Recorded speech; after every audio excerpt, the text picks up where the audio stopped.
B মণ্ডল, আপনি বলেছেন যে আপনার ফেসিয়াল করার পর মুখটা কালো হয়ে গেছে। প্রথমে আমাকে জানতে হবে যে আপনি কি ধরনের ফেসিয়াল করেছেন, আর ফেসিয়ালটা হোমমেড করেছেন নাকি কোনো পার্লারে গিয়ে করেছেন। হতেই পারে আপনি কোনো পার্লারে ফেসিয়াল করতে গেছেন, আর সেই সময় মানে কি বলুন তো, অনেক সময় হয় না যে মানুষজন এমনটা করেন যে কম দামে খুব ভালো রেজাল্ট পাওয়ার চেষ্টা করে থাকেন, বা ক্লায়েন্টকে হ্যাপি করার জন্য কম টাকায় ভালো একটা রেজাল্ট দেওয়ার তারা চেষ্টা করে থাকেন। তো সেক্ষেত্রে সেটা কখনোই সম্ভব নয়, আপনারা সকলেই জানেন।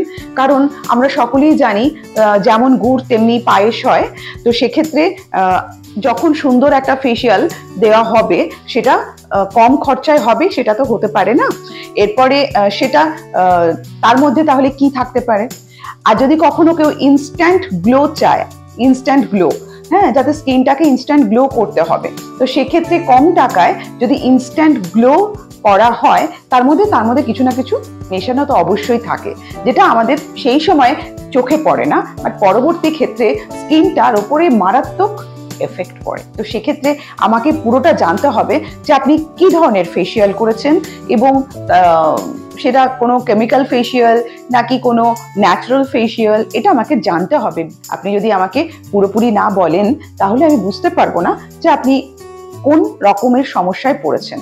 তবে হ্যাঁ, এবারে ধরুন ফেসিয়াল করতে গিয়ে যদি আপনার গায়ে মানে স্পটটা ব্ল্যাক হয়ে গেল, তাহলে আমি যে হোম রেমেডিস গুলো বলি সেগুলো করতে হবে। কিন্তু কেমিক্যাল বার্ন হয়ে গেলে সেটা কিন্তু একটু মুশকিল আছে তাকে পরিষ্কার করা।